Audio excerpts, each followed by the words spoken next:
नमस्कार दोस्तों, स्वागत है आपका अपने परिवार लर्निंग विद स्टडी प्लेटफॉर्म पर। तो दोस्तों, ऐसा कोई एग्ज़ाम नहीं है जिसमें 1857 की क्रांति से कोई प्रश्न ना पूछा गया हो। चाहे वो यूपी पुलिस का एग्ज़ाम हो, एसएससी का हो, बीडीओ का हो, रेलवे का हो, लेखपाल का हो, बीपीएससी का हो या यूपी पीसीएस का हो। लगभग हर एग्ज़ाम में इस टॉपिक से कम एक प्रश्न हमेशा पूछा जाता है। और अब तक इस टॉपिक से जितने भी क्वेश्चन पूछे गए हैं, आज हम उन सारे क्वेश्चंस को इस क्लास के माध्यम से डिस्कस करेंगे। और इस क्लास को देखने के बाद मैं गारंटी से कह सकता हूँ कि फिर कभी आपको इस चैप्टर को पढ़ने की ज़रूरत नहीं पड़ेगी। तो इसलिए भाई, आपको इस क्लास को शुरू से लेकर अंत तक देखना है, ताकि फिर कभी अगर कोई भी क्वेश्चन इस चैप्टर से आपके सामने आता है तो वहाँ पर आपका परीक्षा में वो आंसर गलत ना हो। तो आइए दोस्तों, फिर इस चैप्टर को बिना देरी के शुरू करते हैं। तो दोस्तों, सबसे पहले हम इस चैप्टर में पढ़ेंगे कि 1857 की जो क्रांति थी वो हुई क्यों थी, क्योंकि ये कारण हमें पढ़ना बहुत ज़रूरी है। इसके माध्यम से ही हमारे मन में भूमिका बनेगी कि इसके कौन कौन से कारण थे जिसने 1857 की क्रांति को होने में सहयोग दिया था। तो देखिए, सबसे पहला इसमें है राजनीतिक कारण। ठीक है दोस्तों, सबसे पहले हम देखेंगे कौन कौन से राजनीतिक कारण थे जिसने 1857 की क्रांति में योगदान दिया। तो इसमें पहला था दोस्तों डलहौजी की साम्राज्यवादी नीति। ये बहुत ही ज़्यादा इंपॉर्टेंट कारण है। इसे हम लोग कह देते हैं कि डलहौजी की हड़प नीति, इसके नाम से भी इसे जाना जाता है। होता क्या था कि जो डलहौजी था उसने अपनी इस नीति के माध्यम से भारत के कई राज्यों को हड़पा, चाहे वो झांसी हो, संबलपुर हो, सतारा हो, अवध हो। कई संधियाँ, कई राज्य इस नीति के शिकार हो गए थे, जिसने वहाँ के राज्यों की जो जनता थी उसमें एक असंतोष पैदा कर दिया। और 1857 की क्रांति में इस नीति का एक बहुत ही अहम योगदान रहा है। अगली थी दोस्तों बेलेजली की सहायक संधि।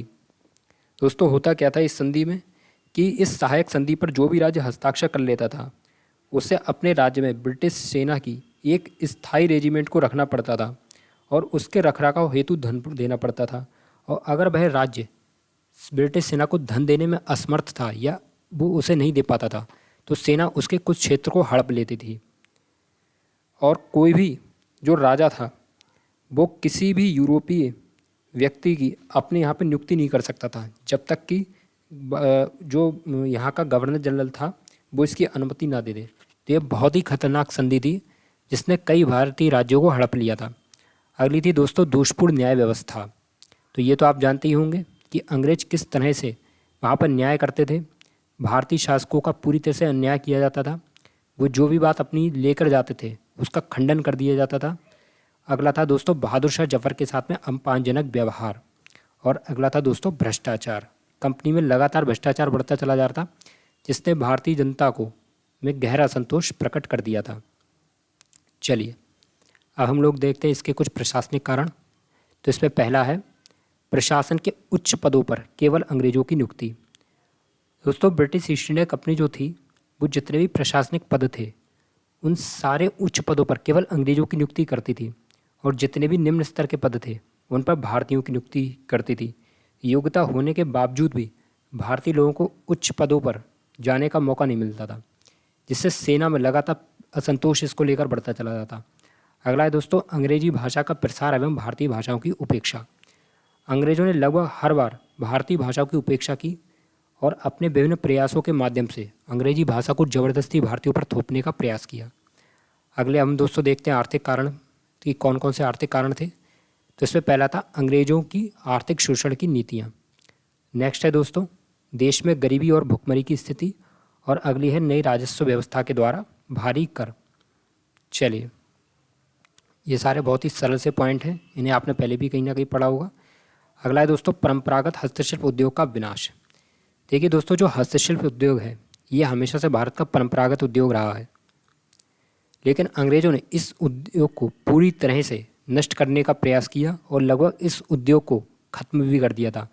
तो जितने भी हमारे यहाँ के हस्तशिल्पी थे उनमें गहरा असंतोष व्याप्त था, जिसने फिर 1857 की क्रांति में प्रोत्साहन दिया था। अगला है दोस्तों ईसाई मिशनरियों को प्रोत्साहन। अंग्रेज लगातार ईसाई मिशनरियों को प्रोत्साहन देते चले जा रहे थे, और ये जो ईसाई मिशनरी थे ये धर्मांतरण के माध्यम से भारतीय जनता को बरगला रहे थे और उनका धर्म परिवर्तन कर रहे थे। क्योंकि अंग्रेज भारत को ईसाई धर्म में बदलने का प्रयास कर रहे थे। अगला है दोस्तों सती प्रथा पर प्रतिबंध और विधवा विवाह को प्रोत्साहन। उस समय दोस्तों सती प्रथा बहुत बड़े रूप में भारत में विद्यमान थी, लेकिन जब अंग्रेजों ने इसे खत्म कर रहा तो भारतीयों ने इसका विरोध किया और विधवा विवाह के खिलाफ भी थे, लेकिन अंग्रेजों ने इसको प्रोत्साहन दिया। अगला है दोस्तों सामाजिक कारण। तो अंग्रेजों का भारतीयों के साथ बर्बरतापूर्ण व्यवहार रहा है और अंग्रेजों में हमेशा श्रेष्ठता की भावना रही है। वे मानते थे कि यूरोपीय शासक हैं और उन्हें हमेशा भारतीयों पर शासन करना चाहिए। अगला है दोस्तों तात्कालिक कारण, और ये वाला कारण सबसे ज़्यादा इंपॉर्टेंट है, बहुत बार परीक्षा में पूछा गया है। तो दोस्तों इसका जो तात्कालिक कारण था, अगर आपको कितने भी ऑप्शन दिए हों तो उसमें जो मेन आंसर होगा वो होगा कि गाय और सर्वी की की जो चर्बी है, तो चर्बी वाले कारतूसों का प्रयोग, यानी कि गाय और सूअर की जो चर्बी वाले नए कारतूसों का प्रयोग, ये था 1857 की क्रांति का तात्कालिक कारण। चलिए अब हम लोग दोस्तों देखेंगे कि 1857 की क्रांति के केंद्र कौन कौन से थे और वहाँ पे किन किन नेताओं ने उसका नेतृत्व किया था। तो इसमें सबसे पहला पॉइंट है दिल्ली। वेरी वेरी इंपॉर्टेंट है दोस्तों, बहुत बार पूछा गया है कि 1857 की क्रांति के समय दिल्ली पर किसका शासन था। तो राइट आंसर होगा बहादुर शाह जफर। ये मुग़ल सम्राट थे जो कि 1857 की क्रांति में दिल्ली से नेतृत्व कर रहे थे, लेकिन जो सैनिक नेतृत्व था वो था बख्त खां के हाथ में। तो इन दोनों नामों को आपको याद रखना है। चलिए अगला है दोस्तों मेरठ। मेरठ से इसका नेतृत्व कर रहे थे कदम सिंह और झांसी से इसका नेतृत्व कर रही थी रानी लक्ष्मीबाई। चलिए आगे दोस्तों बढ़ते हैं। सारे इंपॉर्टेंट फैक्ट लेके आया हूँ। बहुत मेहनत लगती है दोस्तों ऐसी क्लास बनाने के लिए। जिस क्लास को आप लोग कम से कम आधे पौन घंटे में देखते हैं, इस क्लास को कम से कम दोस्तों पूरा कर दें मुझे 7 से लेकर 8 घंटा लगता है। तो इसलिए अगर आप मेरे चैनल पर पहली बार आए हैं तो प्लीज़ दोस्तों चैनल को सब्सक्राइब करें। मैं दिन रात आपके लिए लगा रहा हूँ और अब से मैंने एक कोशिश की है, मैं प्रतिदिन एक टॉपिक पूरा कंप्लीट कराया करूँगा, जिससे फिर आपकी तैयारी बहुत अच्छे से हो सके। चलिए दोस्तों अगला देखते हैं। कानपुर से इसका नेतृत्व कर रहे थे नाना साहिब जी, लखनऊ से इसका नेतृत्व कर रही थी बेगम हजरत महल और ग्वालियर से इसका नेतृत्व कर रहे थे तात्या टोपे। चलिए दोस्तों इलाहाबाद से इसका नेतृत्व कौन कर रहे थे, तो वो कर रहे थे लियाकत अली। इनका नाम भी बहुत इंपॉर्टेंट है, इसे भी याद रखना। अगला है दोस्तों गोरखपुर। गोरखपुर से इसका नेतृत्व कर रहे थे गजाधर सिंह और बरेली से इसका नेतृत्व कर रहे थे खान बहादुर खान। फ़र्रुखाबाद से इसका नेतृत्व कर रहे थे नवाब तफज्जुल हुसैन। फ़र्रुखाबाद से दोस्तों कौन नेतृत्व कर रहे थे, तो वो कर रहे थे नवाब तफज्जुल हुसैन। अच्छा दोस्तों मथुरा से इसका नेतृत्व कर रहे थे देवी सिंह और सुल्तानपुर से शहीद हसन कर रहे थे। फैजाबाद बहुत ही इंपॉर्टेंट है, यहाँ से नेतृत्व कर रहे थे मौलवी अहमदुल्लाह। ये सारे बहुत ही इंपॉर्टेंट पॉइंट हैं और मैं लगभग सारे ही केंद्रों को ले आया हूँ जहाँ जहाँ से जो जो नेतृत्व कर रहा था। अच्छा दोस्तों बिहार में जगदीशपुर से कौन नेतृत्व कर रहे थे, तो वो थे कुंवर सिंह जी। अगले दोस्तों मंदसौर से, तो वो कर रहे थे शाहजादा हुमायूं, जिन्हें फिरोज शाह के नाम से भी जाना जाता है। और संबलपुर से इसका नेतृत्व कर रहे थे सुरेंद्र साई। चलिए आगे बढ़ते हैं और देखते हैं। तो देखिए हरियाणा से इसका नेतृत्व कर रहे थे राव तुलाराम। रायपुर से इसका नेतृत्व कर रहे थे नारायण सिंह। सागर से इसका नेतृत्व कर रहे थे शेख रमजान। इनका नाम भी इम्पोर्टेंट है। सागर से कौन नेतृत्व कर रहे थे, तो वो थे शेख रमजान। और गढ़मंडला से इसका नेतृत्व कर रहे थे शंकर शाह एवं राजा ठाकुर प्रसाद। तो इन सारे इंपॉर्टेंट नामों को दोस्तों याद रखना, क्योंकि अगर क्वेश्चन पूछा जाता है तो यहाँ से ज़रूर बनेगा। चलिए अब हम लोग पढ़ेंगे कि इस विद्रोह को दबाने वाले कौन कौन से अंग्रेज जनरल थे। तो इनको भी पढ़ना बहुत ज़्यादा ज़रूरी है, क्योंकि यहाँ से भी प्रश्न पूछा गया है। तो देखिए जो दिल्ली से नेतृत्व कर रहा था लेफ्टिनेंट बिलोबी, जॉन निकलसन और लेफ्टिनेंट हडसन। इन तीनों नामों को दोस्तों याद रखना। कौन कौन नेतृत्व कर रहा था दिल्ली से, तो वो था लेफ्टिनेंट बिलोबी, जॉन निकलसन और लेफ्टिनेंट हडसन। अच्छा भैया झांसी से नेतृत्व कौन कर रहा था, तो वो था ह्यू रोज। तो इसका भी नाम याद रखना। झांसी से कौन नेतृत्व कर रहा था, तो वो था ह्यू रोज। लखनऊ बहुत ज़्यादा इंपॉर्टेंट है, इसमें हर एक नाम आपको पढ़ना है। तो देखिए लखनऊ से कर रहे थे Henry Lawrence, brigadier English, Henry Havelock, James Outram और कोलिन कैंपबेल। अच्छा कानपुर से दोस्तों कौन कर रहा था, तो वो था सर यू व्हीलर और कोलिन कैंपबेल। यानी कि कोलिन कैंपबेल लखनऊ से भी नेतृत्व कर रहा था और कानपुर से भी नेतृत्व कर रहा था। सारे इंपॉर्टेंट पॉइंट हैं, कोई भी यहाँ पे ऐसा नहीं है जो परीक्षा में पूछा ना गया हो। अच्छा दोस्तों बनारस से कौन कर रहा था, तो वो कर रहा था जेम्स नील। तो इसको भी याद रखना है कि बनारस से कौन अंग्रेज अधिकारी नियुक्त था, तो वो था जेम्स नील। चलिए अगला है दोस्तों बरेली में। तो बरेली से अंग्रेज जो जनरल था वो था हडसन। इलाहाबाद से था कर्नल नील। फैजाबाद से भी था कर्नल नील, और जगदीशपुर से था विलियम टेलर और विंसेंट आयर। चलिए, तो दोस्तों जगदीशपुर से कौन था, तो वो था विलियम टेलर और विंसेंट आयर। चलिए आगे बढ़ते हैं। फतेहपुर से दोस्तों इसका नेतृत्व कर रहे थे जनरल लेनर्ड, तो इनका भी नाम इंपॉर्टेंट है, नहीं भी याद रखना। चलिए अब हम लोग पढ़ते हैं क्रांति से संबंधित कुछ महत्वपूर्ण बिंदु। यहाँ से क्वेश्चन बहुत पूछे गए, इन्हें बहुत ध्यान से पढ़ना। तो देखिए 1857 की क्रांति का प्रतीक क्या था, तो वो था कमल और चपाती। याद रखना दोस्तों, इसका प्रतीक था कमल और चपाती। और इस विद्रोह की जो शुरुआत हुई थी, तो इस डेट को जरूर याद रखना, ये बहुत बार पूछी गई है। तो विद्रोह की शुरुआत हुई थी 10 मई 1857 को, और कहाँ से हुई थी, तो ये हुई थी मेरठ से। इसे ही दोस्तों प्रथम स्वतंत्रता संग्राम के रूप में भी जाना जाता है। चलिए अगला है 1857 के विद्रोह के समय मुगल सम्राट था बहादुर शाह जफर। और 1857 के विद्रोह में जो भारत का गवर्नर जनरल था, ये बहुत इंपॉर्टेंट है, कौन था, तो वो था लॉर्ड कैनिंग। और अगर आपसे पूछ रहा है कि ब्रिटिश प्रधानमंत्री कौन था, तो वो था विस्कॉन्ट पाल्मस्टर्न। पूरा नाम याद ना हो तो लिख लेना पाल्मस्टर्न याद कर लेना, ठीक है, इतना याद कर लेना पाल्मस्टर्न, यहीं से फंस जाएगा। चलिए ये डेट बहुत इंपॉर्टेंट है कि 29 मार्च 1857 को मंगल पांडे नामक एक सैनिक ने बैरकपुर में गाय की चर्बी मिले कारतूसों को मुंह से काटने से मना कर दिया, और लेफ्टिनेंट बाग एवं मेजर ह्यूसन की गोली मारकर हत्या कर दी थी। इस पॉइंट को जरूर याद रखना दोस्तों, डेट बहुत बार पूछी गई है कि 29 मार्च 1857 को मंगल पांडे ने बैरकपुर में लेफ्टिनेंट बाग और मेजर ह्यूसन की हत्या कर दी थी। चलिए ये भी डेट बहुत इंपॉर्टेंट है कि बताइए मंगल पांडे को फांसी कब दी गई थी, तो वो दी गई थी 8 अप्रैल 1857 को। अच्छा नेक्स्ट पॉइंट है कि 1857 के विद्रोह को प्रत्यक्षदर्शी उर्दू शायर कौन था, यानी कि वह कौन व्यक्ति था जिससे 1857 के विद्रोह को प्रत्यक्ष रूप से देखा था, तो वो था मिर्ज़ा गालिब। मैंने आपको पहले बताया था कि मिर्ज़ा गालिब का जन्म कहाँ हुआ था, तो हुआ था उत्तर प्रदेश के आगरा ज़िले में। तो इसका नाम याद रखना कि इसने ही 1857 के जो विद्रोह था उसे प्रत्यक्ष रूप से देखा था। अगला है दोस्तों, विद्रोह में किन किन लोगों ने भाग नहीं लिया था, तो उस समय के जो जमींदार थे, साहूकार थे और जो शिक्षित वर्ग थे, इन तीनों ही वर्गों ने 1857 के विद्रोह में भाग नहीं लिया था। चलिए अब हम लोग पढ़ेंगे कुछ प्रमुख कथनों के बारे में। यहाँ से क्वेश्चन बहुत पूछा गया, इसे भी याद रखना भैया। मैं पूरी क्लास एक कंप्लीट ये लेकर आया हूँ। ये एक ऐसा टॉपिक है जो बहुत बार पूछा गया है, और इस क्लास में एक भी प्रश्न ऐसा नहीं है जो कभी पूछा ही ना गया हो। हर एक पॉइंट को मैं लेकर आया हूँ, हर एक पॉइंट, एक भी पॉइंट इससे बाहर नहीं है। तो इसलिए इस क्लास को बहुत अच्छे से देखना है और बार बार इसका रिवाइज़ करना। और एक बार अगर आपने इसे याद कर लिया तो फिर दोबारा आपको कहीं से इसे पढ़ने की ज़रूरत नहीं पड़ेगी। बस मैं आपसे इतना ही कहूँगा कि पहले आप इस क्लास को अच्छे से देखो, उसके बाद इसे नोट्स बनाकर याद कर लो बस। चलिए अगला है कि ब्रिटिश शासन को उखाड़ फेंकने के लिए भारतीय जनता की क्रांति, ये कथन जो था ये किसने कहा था 1857 की क्रांति के लिए, तो ये था कार्ल मार्क्स ने। ठीक है, बहुत इंपॉर्टेंट नाम है कार्ल मार्क्स, जिनकी रचना दास कैपिटल। इन्होंने ही कहा था 1857 की क्रांति के बारे में कि यह जो क्रांति थी वो ब्रिटिश शासन को उखाड़ फेंकने के लिए भारतीय जनता की क्रांति थी। अगला है कि 1857 की क्रांति को किसने प्रथम भारतीय स्वतंत्रता संग्राम कहा था, तो ये कहा था विनायक दामोदर सावरकर ने। ये भी बहुत अच्छा स्टेटमेंट है, बहुत बार पूछा गया है एसएससी का, तो ये फेवरेट क्वेश्चन है। चलिए अगला है कि अंग्रेजों के विरुद्ध हिंदू एवं मुसलमानों का षड्यंत्र, ये किसने कहा था, तो ये कहा था जेम्स आउटरम ने और डब्ल्यू टेलर ने। और 1857 की घटना केवल गाय की चर्बी से उत्पन्न सैनिक उत्पाद था, ये कहा था सर जॉन लॉरेंस ने। तो इन सारे इंपॉर्टेंट स्टेटमेंट को याद रखना कि कौन सा स्टेटमेंट किसने दिया है। एक बार फिर से बता रहे हैं कि 1800 ब्रिटिश शासन को उखाड़ फेंकने के लिए भारतीय जनता की क्रांति, ये कहा था कार्ल मार्क्स ने। प्रथम भारतीय स्वतंत्रता संग्राम विनायक दामोदर सावरकर ने कहा था।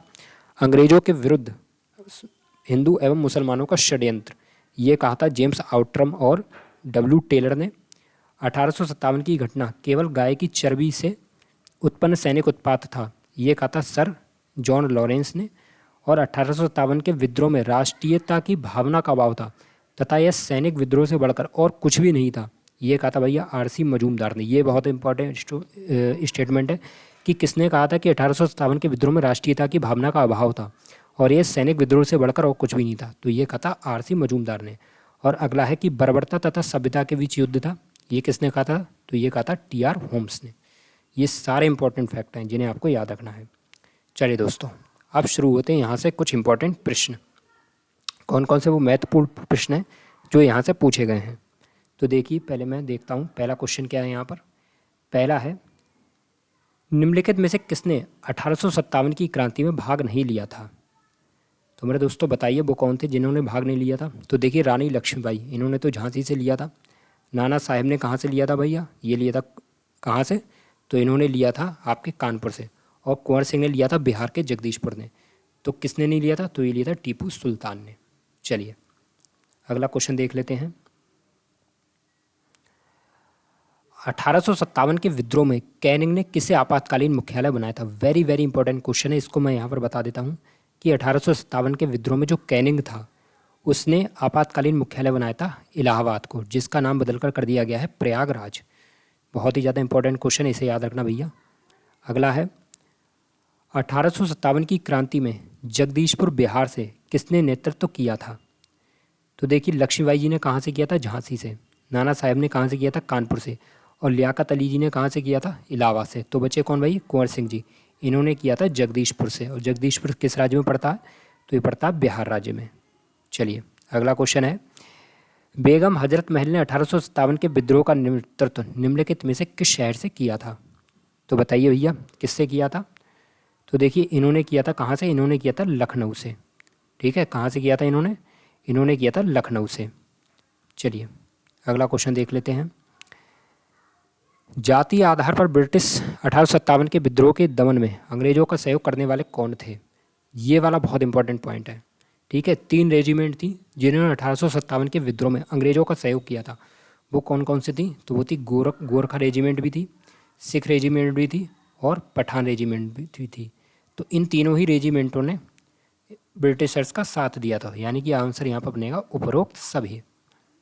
चलिए अगला क्वेश्चन है, 1857 की क्रांति में दिल्ली की गद्दी पर किस मुगल सम्राट का शासन था। तो बताइए कौन था उस समय, तो वो था बहादुर शाह जफर। ठीक है, बहादुर शाह द्वितीय के नाम से भी इसे जाना जाता है।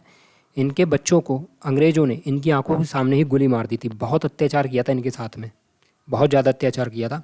इनकी आंखों के सामने इनके बच्चों को अंग्रेज़ों ने गोली मार दी थी और इन्हें रंगून भेज दिया गया था, जो कि वर्तमान में म्यांमार में है। उस समय उसका नाम था बर्मा। चलिए अगला क्वेश्चन है, 1857 के विद्रोह को किस उर्दू कवि ने देखा था। बहुत ही ज़्यादा इंपॉर्टेंट क्वेश्चन है, आंसर है इसका मिर्ज़ा गालिब। चलिए अगला क्वेश्चन है भैया, 1857 के विद्रोह का तात्कालिक कारण क्या था। तो इसका तात्कालिक कारण मैंने आपको बताया था, क्या ये है कि भारतीयों को ईसाई धर्म में परिवर्तित करने का प्रयास। हाँ, कारण तो था पर तात्कालिक नहीं था। क्या डलहौजी की जब्ती का सिद्धांत था, यानी कि जो हड़प नीति था उसका था। कारण तो था पर तात्कालिक ये भी नहीं था। अगला है, ब्रिटिश सैनिकों एवं भारतीय सैनिकों के वेतन में भारी अंतर। तो एक कारण हो सकता है, पर इसका जो तात्कालिक कारण था वो था चर्बी वाले कारतूसों का प्रयोग। इसलिए मैंने ये कहा था कि ये वाला जो पॉइंट है बहुत ही ज़्यादा इंपॉर्टेंट है। इसे मैंने अभी आपको डिस्कस करा था क्लास में कि 1857 के विद्रोह का तात्कालिक कारण क्या था। तो राइट आंसर इसका यही होगा, चर्बी वाले कारतूसों का प्रयोग। देखिए, कारण तो सारे थे, एक दिन में क्रांति नहीं हो पाती। किसी भी क्रांति जो भी होती तो वो धीरे धीरे होती है। तो कारण तो सबसे सारे थे, लेकिन जो तत्कालिक जो कारण था वो था चर्बी वाले कारतूसों का प्रयोग। चलिए बताइए भैया, मंगल पांडे को फांसी कब दी गई थी।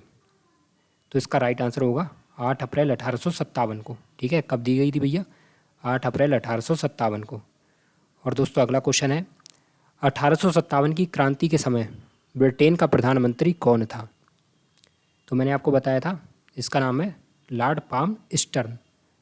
चलिए अगला है, 1857 के विद्रोह के बाद बहादुर शाह जफर को कहाँ निर्वासित कर दिया गया था। तो दोस्तों इस क्वेश्चन का आंसर आप लोग बताना है कमेंट बॉक्स में। ठीक है, मैं इंतजार करूँगा कौन कौन बच्चा इसका सही आंसर देगा। अब दोस्तों बताइए कि क्लास आपको कैसी लगी है, क्योंकि आज की हमारी क्लास पूरी हो गई है और इस क्लास में अब कोई भी ऐसा पॉइंट नहीं है जो 1857 की क्रांति से अछूता रहा हो। यानी कि हर एक पॉइंट को, हर एक क्वेश्चन को हमने इसमें डिस्कस कर लिया है। बस आप सारे पॉइंट को एक बार पढ़ ले जाएँ, कोई भी क्वेश्चन यहाँ से नहीं छूटेगा, चाहे आप किसी भी लेवल का एग्ज़ाम क्यों ना देने जा रहे हों। तो दोस्तों आशा करता हूँ आपको हमारी क्लास पसंद आई होगी। तो अगर आपको हमारी क्लास पसंद आई हो तो ऐसी ही ज़बरदस्त क्लास को लेने के लिए आप हमारे चैनल को जरूर सब्सक्राइब करें, बेल आइकन को जरूर प्रेस करें दोस्तों। और कमेंट बॉक्स में ज़रूर बताएं कि क्लास कैसी लगी है, साथ ही इस क्वेश्चन का आंसर ज़रूर दें। और जो भी बच्चा इस क्वेश्चन का सही आंसर देगा उसका मैं नाम अगली क्लास में ज़रूर लूँगा। तो चलिए फ्रेंड्स, इस बात विदा लेते हैं, मिलते हैं अपनी नेक्स्ट क्लास में। तब तक के लिए नमस्कार, जय हिंद, वंदे मातरम।